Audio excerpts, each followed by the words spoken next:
What is going on, everybody? Welcome to the first annual Wise Take League of Legends Esports Wise stream, I guess we're going to call this. I'm KamG. I'm going to be your host today.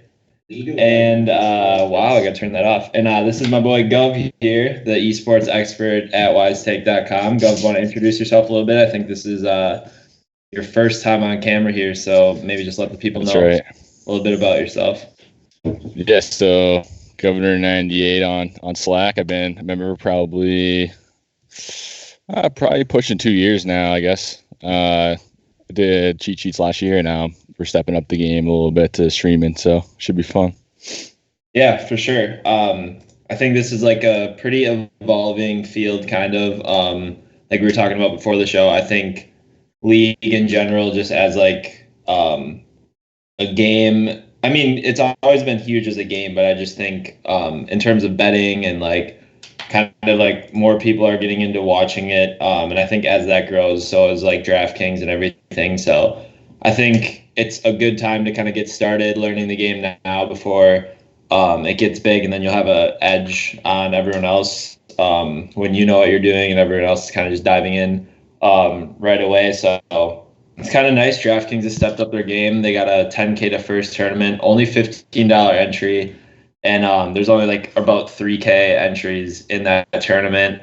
So to me, that's like a really favorable chance of actually banking like 10K there compared to like a lot of these NBA tournaments right now where there's like 60,000 people, 100K to first, and then second place like 10K. So this looks like a pretty nice tournament if you want to try that out. Obviously, there's smaller fields on DraftKings and everything, but if you want to just get started a little bit, just talking about like the game of League of Legends, maybe introduce like the 5 different positions, a little bit how the game works, and then we can kind of work our way into like roster construction in that sense. Yeah, all right. So League is basically 5v5. They all play on one stage in a studio in LA. So there's 5 positions. There's top, jungle, mid, ADC, and support. So the top, they play in the top lane of the 3 lanes, and it's usually one guy versus one guy. These guys kind of just play 1v1 the whole time. Usually the jungler focuses in the bottom. The jungler doesn't have a lane that he actually plays in. He kind of just plays in between all 3 of the lanes. And basically the big emphasis with jungling is something called ganking. So basically they try to surprise either one of the 3 lanes and try to outnumber them so that they can get kills, so they can get gold. The mid laner is kind of similar to top lane, except it's a smaller lane. It's usually a more skilled player mechanically, like in terms of keyboard and mouse, but kind of the same concept as top lane. The one that's different is bottom. There's an ADC and a support. The ADC is playing someone who doesn't have a lot of health and who does a lot of damage, and the support plays like a character that can protect the ADC as much as they can. So basically how the game works is you're on 2 sides of the map and you're trying to destroy the enemy's nexus, and basically between you and the nexus is 11 turrets and 3 inhibs. So basically throughout the game, there's like, they're called creeps, but they're basically AI controlled minions that players get gold from, and then players can buy items to make themselves more powerful or have more health or more resistance. And basically the teams try to fight their way to the nexus, and the games usually last anywhere from 25 minutes to, I've seen 60-minute games.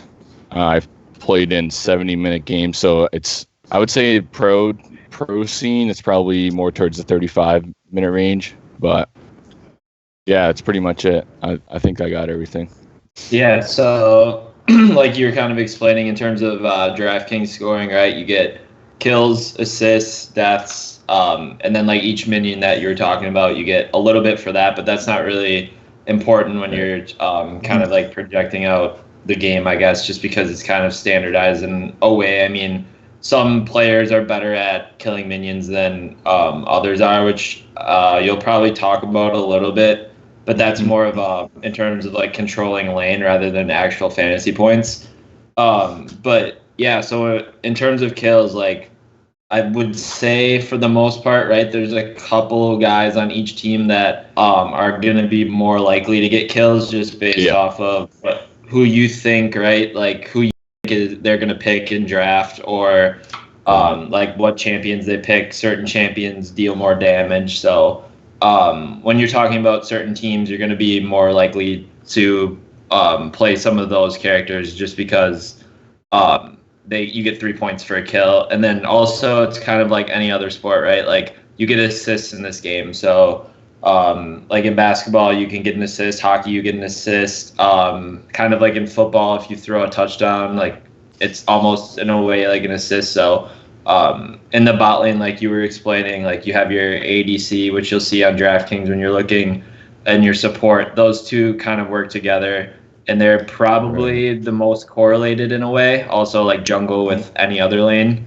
but that's how you get like an assist. And we'll talk about roster construction as well. And then obviously, deaths, you lose a point. Let's talk about kind of like the macro game, I guess, in a sense, with the team play. You mentioned each side they start on a map, each side of the map, but there's objectives in the game. So certain teams are better at controlling certain objectives, or they prioritize a top side or a bottom side of the map based off their players. So if you want to just explain a little bit more about that in terms of how it correlates to DraftKings and fantasy production when we're talking about turrets, dragons, barons, and kind of like wins in general. Okay, so basically on the bottom side of the map, there's a neutral objective called the dragon. Basically, teams try to control the dragon and then control that area. They try to kill the dragon because it gives them different abilities and skills. Sort of on the opposite side of the map is the Baron. It spawns at 20 minutes, but basically it gives you and your like close minions a really big buff, and it helps you close out the game. This year, they just changed the season. Just started in January, the ranked season. So they changed the dragons. So teams, if you get 4 dragons, you get something called a dragon soul, which gives you like a huge upgrade for your team and helps you close games relatively quick. I think that's going to be like extremely important in the pro scene. The supports and junglers are mostly getting the vision around the objectives. That's pretty big in terms of neutral objective control. So usually the team that wins obviously has a huge advantage in the control of the map and also any fights that break out over the neutral objective. So it's really important to be on the winning side, I guess. You want to have players that are going to be getting kills and getting killing creeps to get gold, because the more gold you have, the more damage you're going to do. So it's kind of exponential in that way, where if you start stomping the team, you're going to get more and more points because the team still has to fight you.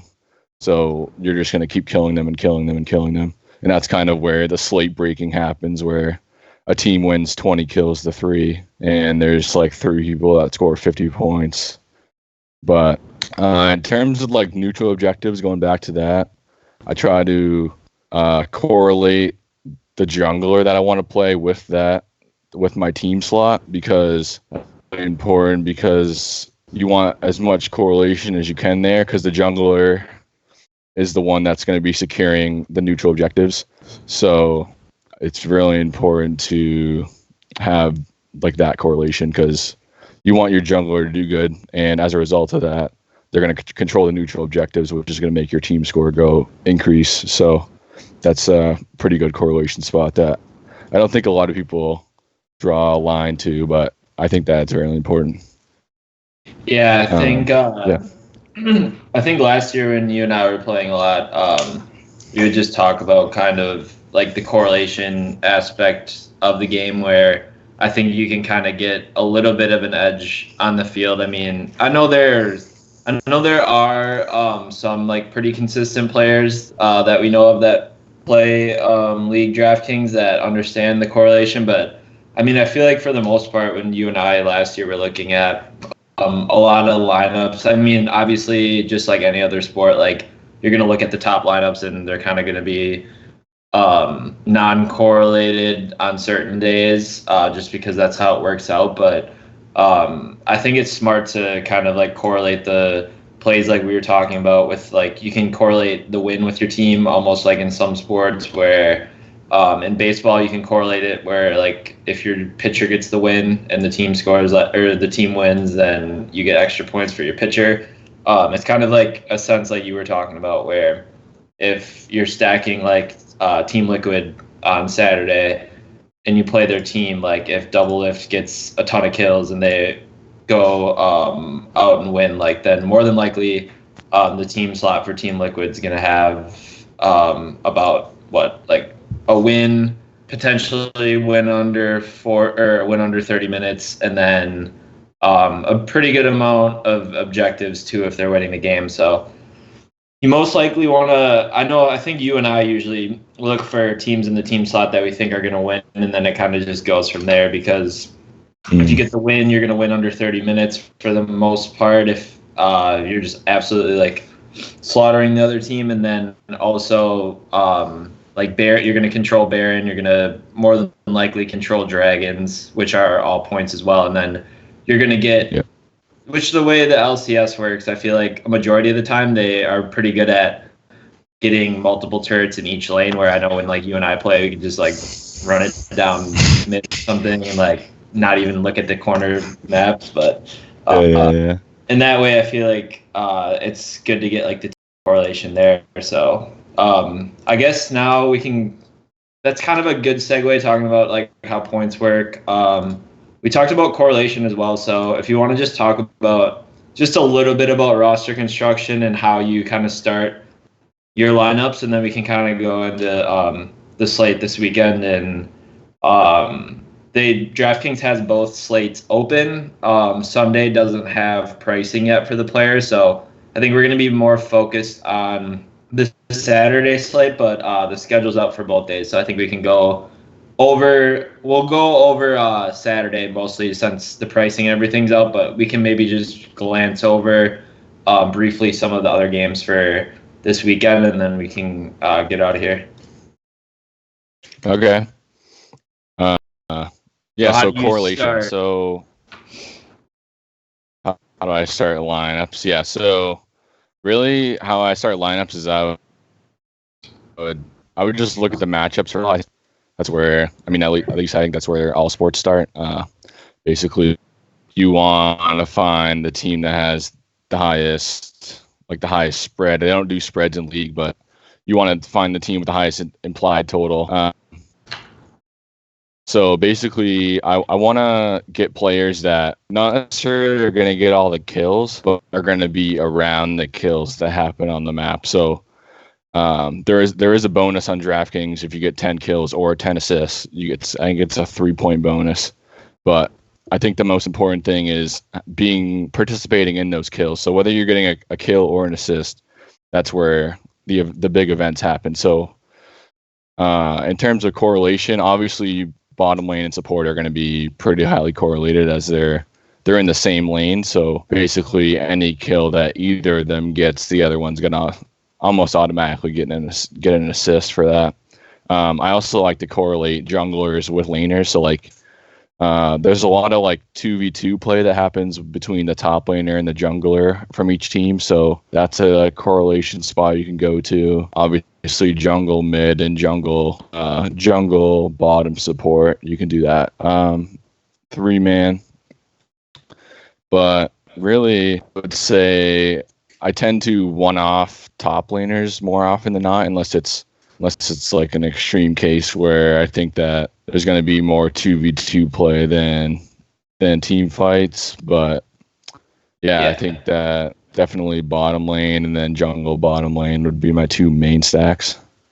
Yeah, so it all depends too on like if some of you aren't familiar with like the game, I guess they make updates to it. Not like significant updates to it, I guess you would say, but I mean they make updates to different champions throughout the quote unquote season, and just a little bit different. Like the items can get different and stuff, which can manipulate the way certain lanes play, I guess, because certain champions are more likely to be played in certain lanes. So if some things change, it can change the way like the priority on the map gets put and stuff. So what you'd say like right now for Saturday's slate, right?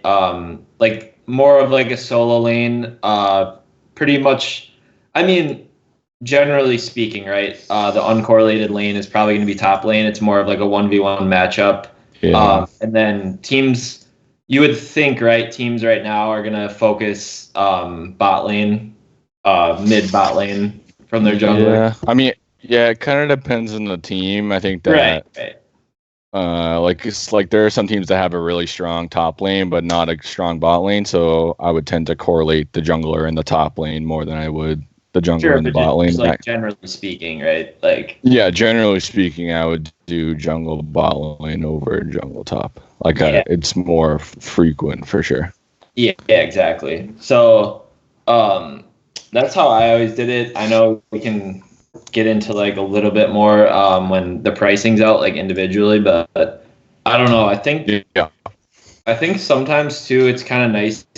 I always found myself last year kind of paying down in the top lane too, because I feel like they're somewhat mispriced, and since it's like a solo lane, you can always get those like guys that get kills in weaker matchups and just how league pricing is, like it's very staggered. So you're gonna have your best players are at like really highly priced, and then the worst ones are gonna be really lowly priced at each position. So you kind of have to pick a position that you're gonna want to pay up for. So it's all slate dependent, right? Because every slate is going to have like the top, like Double Lift's going to be the top ADC for probably 90% of the weeks. But he's not this week, I guess. But and then just like the best jungler will be the highest priced jungler. The best top laner is going to be the highest. So you got to pick your spots just like depending on the slate and the matchup, obviously. But I found that like the top lane's kind of a nice salary relief because I always want to kind of pay up for like those more premier spots like ADC or mid. But I guess with that being said, we can kind of start with the slate on Saturday here, where we got C9 going up against Team Liquid. To start it off, this is probably one of the more like focused matchups, I guess, the LCS would probably want people to know about. If you're new to this, Team Liquid's got like I would say the most. They've won 4 seasons in a row, basically. Yeah, so they're like the Patriots of like the LCS, and then Double Lift would be like the Tom Brady of the LCS, pretty much. So he's just like the guy who kind of runs the whole league, and going up against C9 here, and I guess we should explain too that.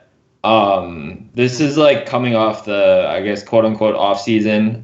So a lot of these teams are making, I looked at the rosters and like, there's a pretty decent amount of changes. And they also include a lot of turnover and new teams, right? Which is kind of interesting.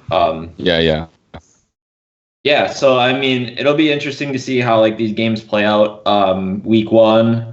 Just to kind of see how these teams look. It's definitely going to be one of those things where we're going to have to watch and kind of see how they look. But just, I guess, off what you know of like all these guys, obviously without seeing any of these teams play together, it's going to be a little bit difficult to kind of speculate how they're going to look, because a lot of league is kind of like synergy around how the teamwork works and everything like that. But what do you think about this first game with like TL and C9, or do you want to go game by game, or do you want to go like position by position, or I guess I don't really know how you want to break this down, but probably game by game would be better. Okay, sounds good. So let's start it off with C9 versus Team Liquid then. How do you think this game's gonna go, and who, I guess, maybe give your favorite stack of each team, and then maybe like your top three guys from that stack or something like that.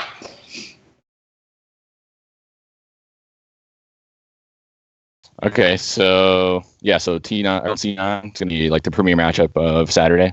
Probably gonna be two of the top four teams, I would say, at the end of the season. They both went to the World Championship last season, so both pretty good seasons. C9 definitely kind of blew up their roster. They only have two of their five returning starters. TL got rid of their jungler and brought in a new jungler from Europe, Roxa. He's actually not playing this weekend because of visa issues getting into the country. So that's a pretty big thing that they have a sub, Pobelter, who he's been known as a mid laner for the last couple of years. He's actually TL's coach right now, or he's one of the coaches. He's just kind of the interim jungler right now, the first couple weeks. But in terms of players, so Impact and Licorice are in the top, probably the two best players at that position. It's going to be pretty even match. I don't think there's going to be many kills, if any kills, in that lane without significant jungle help. Blabber is like a new up-and-coming jungler for C9. He's very volatile, so he goes for the high-risk, high-reward plays, which is both good and bad. He has games where he has 40, and he has games where he scores like 6. So definitely play him at your own risk. But the place I really want to focus on is TL bot lane. As Cam was saying, Doublelift is kind of the Tom Brady of the LCS, and Core JJ came over from Korea last year, and he kind of exploded onto the scene. He was actually the MVP of the spring split. Together, they're just dominant. I think that they'll win bottom lane pretty easily.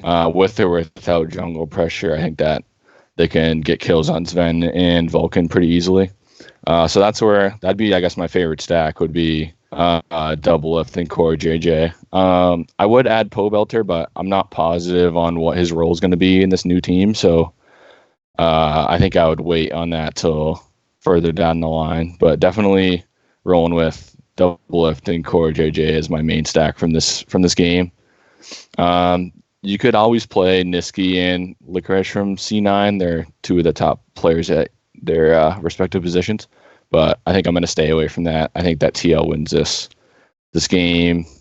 Maybe not handily, but I think that they win it around 30 minutes. So, yeah, I would say Doublelift and Core JJ are my favorites from this game.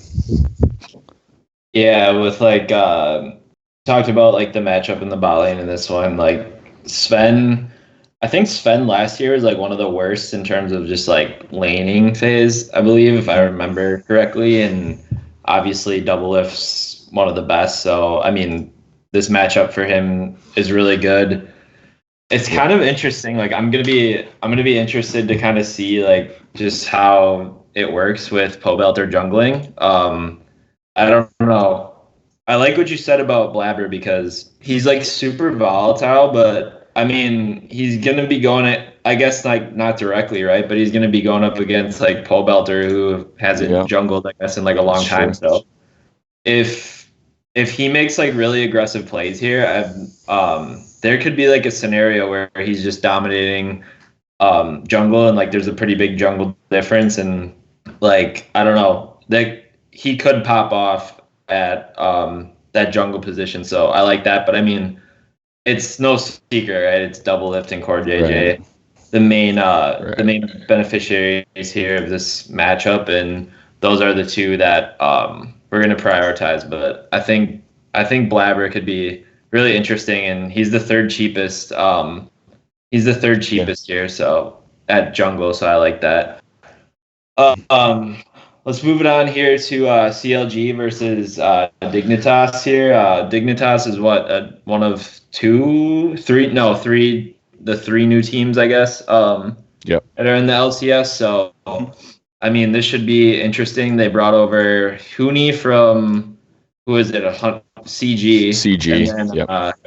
Greg from TSM. They have. Yep. Froggen from Golden Guardians, and then TSM's ADC Academy. Yeah, so ADC? he was their Academy ADC. He's like a huge solo queue player, Johnson.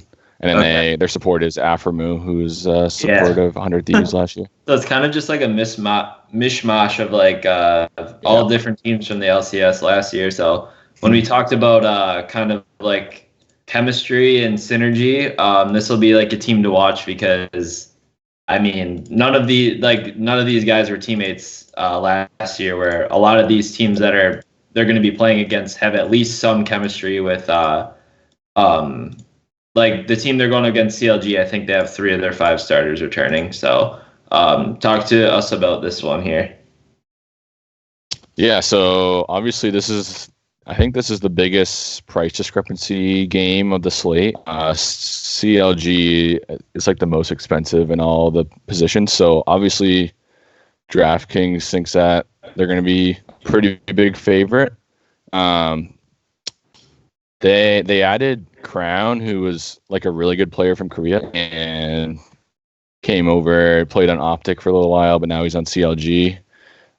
He's going to add another dimension to their team because he's kind of a wild card. He didn't have the best communication with his team last year, so he either like died a lot or carried the game really hard by himself. So that's an interesting character to watch. Kind of the same thing here. I think that Wiggly, the jungler for C9, is like an up-and-coming talent, and I think that he could be someone to look at.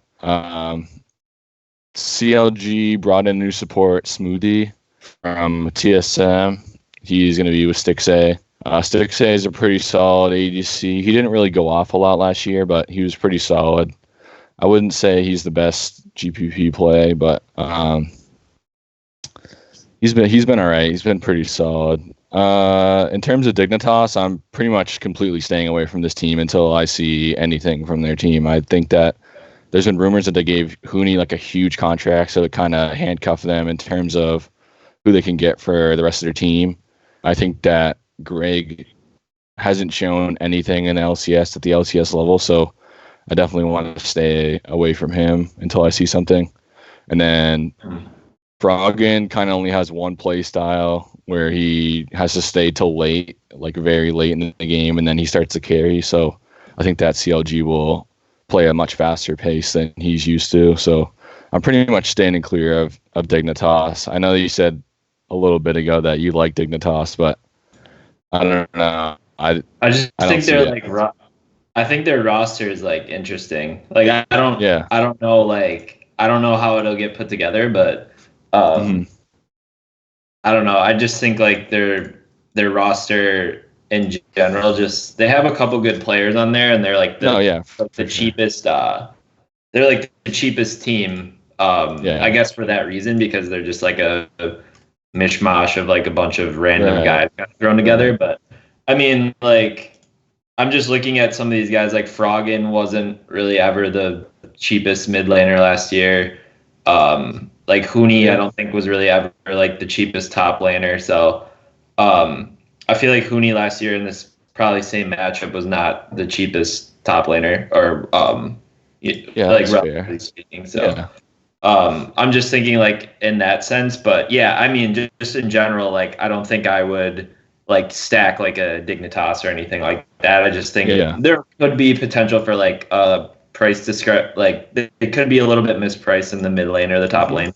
But I mean, I agree with you. I'm not impressed with like Greg last year when he played. He was fine, but like I'm not gonna make it like a priority to play him. And then I'm not gonna touch that bot. Like you're gonna want to crush bot lane, and I'm not gonna play like their bot lane or whatever. No, I think Stixay's fine. Like you kind of mentioned, he does have potential to kind of go off like he did last year a couple times. I believe last year I remember like he kind of smashed on Caitlyn when she was meta for like a couple weeks. Yep. So that could be like something if they kind of want to build around there. But I'm with you. I mean, you kind of just gotta wait and see with like some of these teams. But I guess those would just be a couple guys that I thought were either mispriced or could like go off in terms of GPP. So we can move on though. 100 Thieves versus Golden Guardians. Both of these teams were in the LCS last year, but I think there are a few changes here, both in the jungle, both in the mid lane, and FBI played a little bit at the end of last year, but didn't start last year. And then support and ADC are a little bit different as well, if you want to talk about that. And then, just kind of break down the matchup if you want. Yeah. Okay, so a couple middlers from last year, Golden Guardians and 100 Thieves. A little fun fact, Golden Guardians is actually owned by Golden State Warriors organization, so it's kind of cool. But going back to the slate, the only returning starter, well, if you don't count FBI, the only returning starter from Golden Guardians is Haunter in the top lane. Closer, I believe, is from Turkey, I think. And then their mid laner, Golden Glue, has been an academy player for C9 for maybe 3 years now. Their ADC FBI is from the Australian League. He came over last year, started playing more at the end of the year. The one thing that I want to point out is Golden Guardians support Keith is actually listed as an ADC on DraftKings. So if you're play Keith for some reason, I wouldn't play him because he's not actually the ADC. He's actually the support.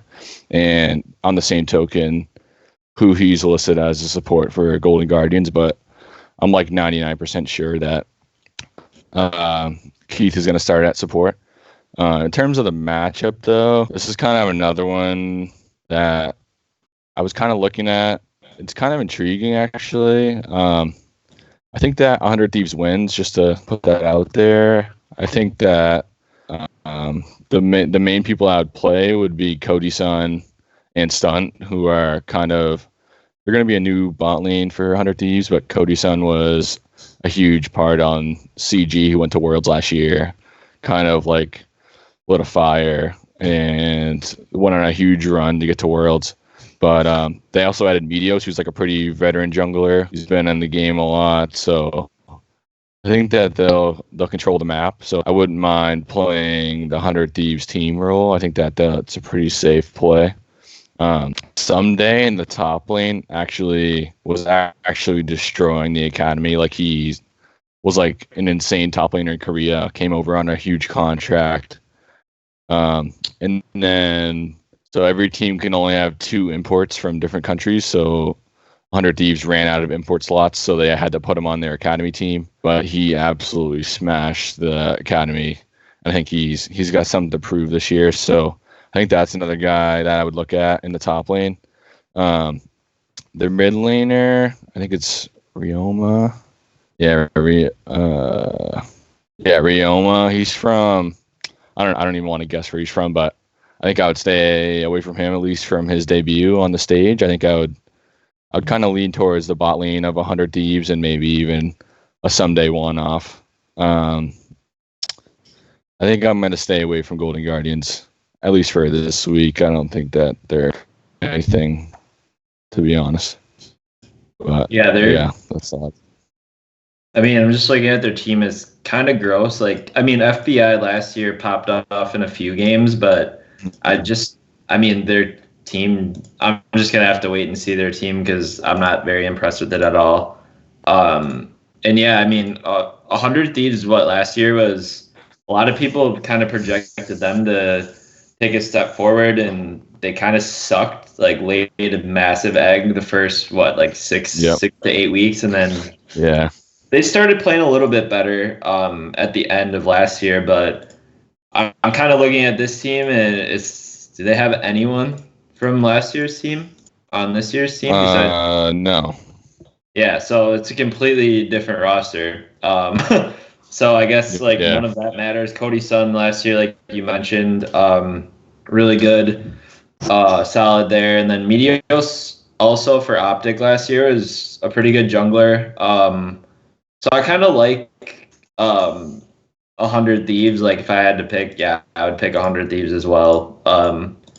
and maybe just a couple of those guys look a little bit interesting. But yeah, this is a matchup between two teams where it's like we're gonna have to watch this one because it's gonna be interesting to like see how they kind of like synergize and stuff, because they're both pretty much completely different teams.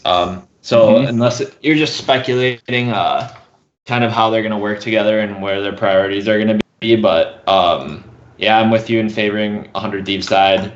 Who would you kind of focus on 100 Thieves? Like, would you go Medios someday? Would you go Medios, Cody Sun, Stunt? Yeah, I think I would stick with the second one you said. I think that, especially these matchups, these are the games that tend to blow up in terms of kills because neither team can end the game. So it's usually like 20-20 in terms of kills, which is like absolutely a ton in the LCS. And like, I think that this is a game that really could go either way. I know that there's sort of mixed emotions about Golden Guardian. Some people think that Closer is like a really good jungler, and he might actually bring like a huge boost to that team. I need to see it, but on the other side of that, you have to be out ahead of some teams that you think are going to be good in order to get the ownership. So it's kind of not for me. I know that Cody Sun and Stunt, I've actually watched a lot of 100 Thieves content recently, and they said that Cody Sun and Stunt like play together constantly, and they have to like get them to like hang out with the other people on the team, like consciously do that, because they'll just sit with each other and play solo queue the whole day. So I know that they have some synergy. And I think Medios will focus that lane, because I think that's one of the biggest mismatches on the whole slate, really. And they don't really, or Golden Guardians support, Keith has never played support in a professional game, I don't believe. So it could be an absolute stomp in the ball lane. So I think I would stick with Medios, Cody Sun, Stunt, and then I would maybe on another team I would one off someday, because he can go off any matchup. Yeah, I like that. All right, we can move it on then to the last game of the slate, where you get Immortals versus FlyQuest. Immortals is another kind of like brand new team, I guess, in terms when we're talking about last year to the LCS. They got Xsmithy as their jungler, who was on that Team Liquid team, who's had like back-to-back runs. But other than that, both teams have made some changes here. I know FlyQuest kept Wild Turtle, Santorin, and Viper, but they have Power of Evil over from CLG, and then they brought over a Europe support here. And then Immortals is kind of just another mishmash of a bunch of people that they brought in, as this is like a new team again. And so I know you really like one play in this game, but if you want to just talk about the teams as like a whole, and then kind of hammer home who you really want to focus on here. Okay. Yeah, so IMT Immortals, their team actually, I think 2 years ago, and then they got out of the league, and now they're back in the league. Their big pickup was Xsmithy. They want him to be their rock and building block, kind of a mentor to the younger guys. But I don't think I'm interested in IMT at all, really. I'm really interested in the top side of FlyQuest. I think that Viper and Santorin, this meta of kind of dominating the early game and spreading it around the map is going to be right up their alley. And I think that Santorin and Viper are like really good mechanically, and I think that they can win the 2v2 relatively easily. Viper's had games last year where he like carried the team and 1v5 basically. So I think that he's kind of one in the middle of the pack. I'm not sure how popular he'll be, but he's like another really underrated top laner that's coming on the scene. I think that Probably my favorite stack from this game would be Santorin and Viper. I don't think stacking top and jungle is common, but I think that in this team, they're going to play more towards the top side because that's where their star power is. So I'm going to play to that and stack Santorin and Viper. I could see maybe mixing in a Power of Evil. He's kind of the late game carry for them. But I think mostly I'm going to stick on Viper and Santorin in this game. Viper's like always kind of a player that I like to play. He's usually always cheap and like on certain champions, I don't know. I feel like last year they didn't, if I remember correctly, I mean, I could be wrong, but I feel like last year when they prioritized like him in draft, he always popped off, and then but for whatever reason they never really like played around him or like focused him in draft. But I know like I played him a couple times when he would just absolutely go off when he got the right champion. So if they decide to kind of go that route this year, like I think he's just gonna absolutely be like a staple for that team, and he's gonna be someone I play a lot because he's never really like I don't know, unless if it changes this year, but it seems like DraftKings never really prioritizes him as like one of the top laners. So he's always pretty like reasonably priced, but his like range of outcomes is pretty like high and low, which I like because he can absolutely go off depending on what champion he gets. So I'm with you on that. Like I think Viper's a really solid play, and then PoE is always fine, like Wild Turtle's fine, but I'm with you. Like I would prioritize the top lane in this spot, and like we've mentioned previously, like 2 bot lanes that I'd rather play than play like Wild Turtle or something like that. So I'm with you there for sure. How about we do this? We'll wrap up this slate, and then just give me like if you were like making. Like, if you had to pick one guy from, like, each position or something like that, pick, like, your favorite top laner, your jungler, your mid, your ADC, your support, and maybe, like, your favorite stack or something like that. I know we have, like, 3 days until the slate starts. We're just kind of, like, looking at this first. Like, who's your favorite, like, top laner, regardless of price, just, like, favorite matchup or something, or favorite play? So I think my favorite top laner would be Viper. Same before. It's going to be a star, I think. And jungler, just from that same stack, I would think Santorin.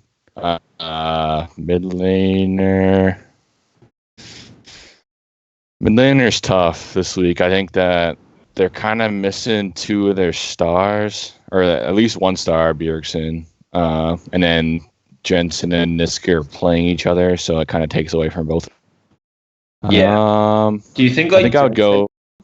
I feel like Jensen and Niski, like that matchup's pretty even, but I feel like both of them could have like some snowball potential. Like I don't know. I feel like they're very even, and they're both like pretty talented, but also at the same time, like Jensen I feel like Jensen more than Niski, I guess, could like fuck up, and Niski could like take advantage of that lane, I guess. Yeah, definitely. I could be wrong. Yeah. Yeah, but I agree. I think that Blabber and Niski are very explosive. Like they're very. Yeah, exactly. Yeah. Niski's or mid's tough because I feel like I'm looking at mid lane and it's kind of like even, and no one really sticks out to me. Right. I think I'd probably just. I think I would probably just play Power of Evil and just try to slide them into that stack for extra correlation. Yeah. Because maybe there's a fight that breaks her out top lane. I feel like when I'm playing like this slate this week, I'll just plug in like the mid laner that kind of correlates with the rest of my team. Yeah. Because I do like a couple top laners. I do like a couple junglers specifically. And like, obviously I think bot lane and support are kind of self-explanatory.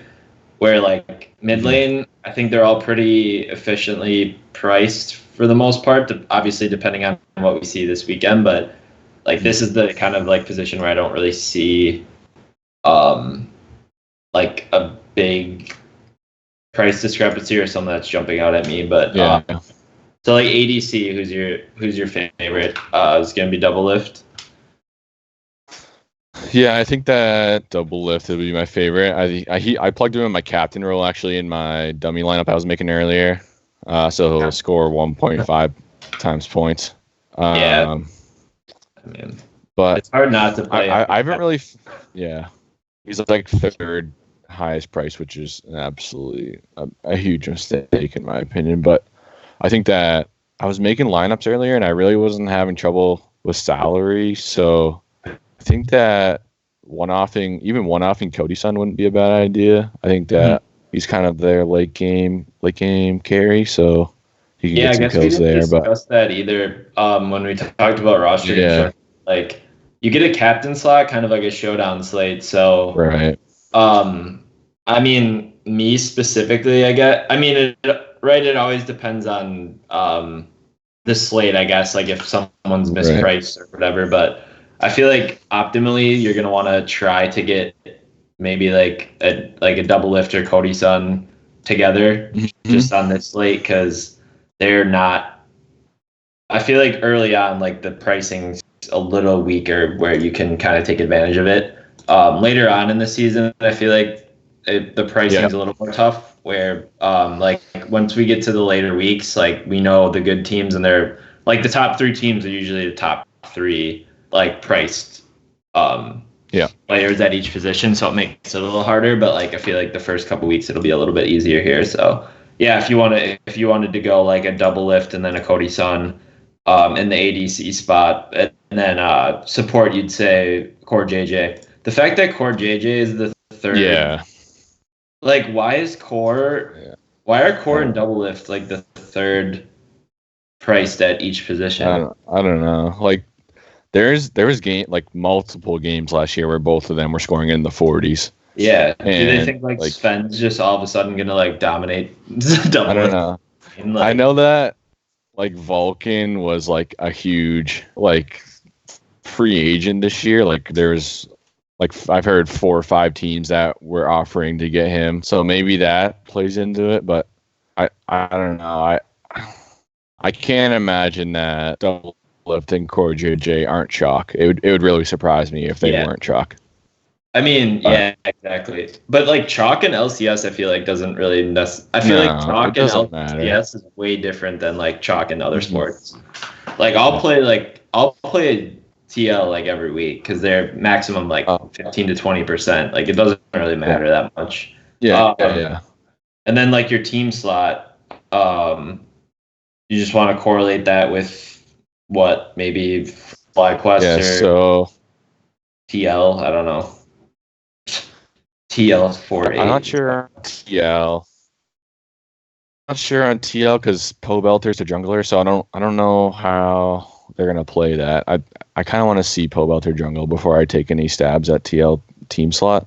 I think that I'd probably sit on FlyQuest or 100 Thieves. I think Meteos is gonna be securing objectives, so I think that would be a pretty decent one. Even if I wasn't going to play Meteos, I would still probably play 100 Thieves, although it wouldn't be ideal. But I think that on the teams I'm playing Centaur, I would play FlyQuest, and the teams I'm playing Meteos, I would play 100 Thieves. But any of 100 Thieves, TL, or whatever that third team was, FlyQuest would be fine. Yeah, that's where I would sit. You kind of want anything above 20 points is pretty solid for team slots. That's where you're kind of shooting for 20. Yeah. So, if we just do what we just talked about, I mean, it might be high this year because if you go double lift core combo with the Viper, Santorin, FlyQuest, and Cody Sun at ADC, that leaves you 7,700 for your mid laner. So you pretty much can get whoever you want outside of Crown or Roma, which you don't have any of those teams. You could get a Jensen or Power Evil and just complete the stack and like.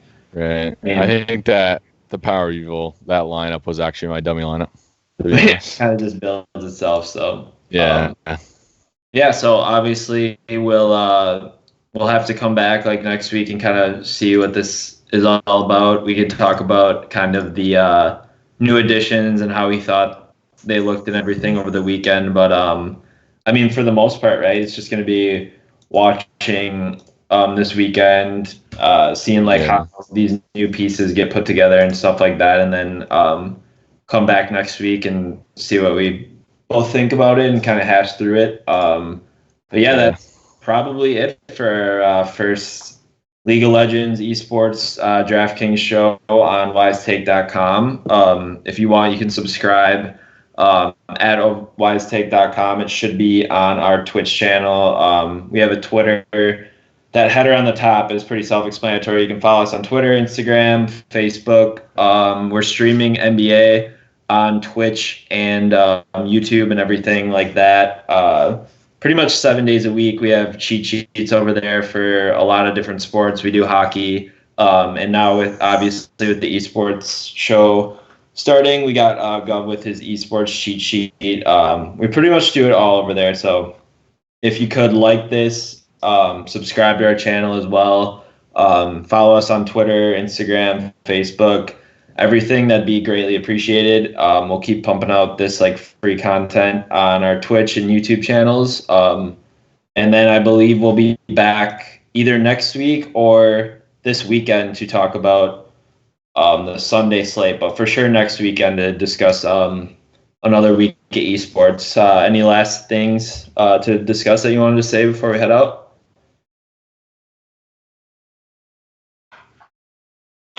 $10,000 richer after this weekend. The donkey.